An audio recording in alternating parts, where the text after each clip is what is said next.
আসসালামু আলাইকুম। আজকে হচ্ছে আমি আবারও চলে আসছি আমাদের নেত্রকোনা জেলার পাঁচগাঁওয়ে। আর এই জায়গায় আমি নতুন আসছি। এই জায়গায় নতুন আসছি বলতে এটা যদিও পাঁচগাঁও, আমি আর কোনোদিন আসি নাই।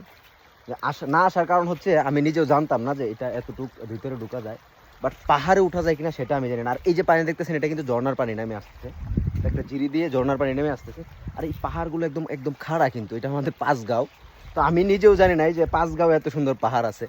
তো আজকে আসছি ভিতরে যাওয়ার জন্য। যদি ভিতরে যাইতে পারি তাহলে হচ্ছে মন মাইন্ড সব কিছু চেঞ্জ হয়ে যাবে। কেননা আমার নিজের এলাকার মধ্যে এত সুন্দর পাহাড় আর এত ভিতরে যাওয়া যাবে এটা মানে আমি কল্পনাও করতে পারি নাই। আর চতুর্দিকে শুধু দেখেন পাহাড়, আর ইন্ডিয়া সব পাহাড় নিয়ে নিচ্ছে, এইদিকে কাটাতার হচ্ছে ওই যে একদম ভিতরে, ঠিক আছে। আর বাংলাদেশের সীমান্ত কিন্তু এই পর্যন্তই শেষ। আর এটা হচ্ছে ঝর্ণা ঝিরির পানি। সো আমি যদি পাহাড়ে উঠতে পারি পরবর্তী ভিডিও ইনশাল্লাহ আপনারা পাবেন, এবং পাহাড়ের ভিডিওই পাবেন। সো আশা করি উঠা যাবে মনে করতেছি। আমি স্থানীয়দের সাথে কথা বলছি, ওনারা হচ্ছে বলছে যে উঠা যাবে। যদি উঠতে পারি তাহলে পরবর্তী ভিডিও ইনশাল্লাহ আপনারা পাবেন।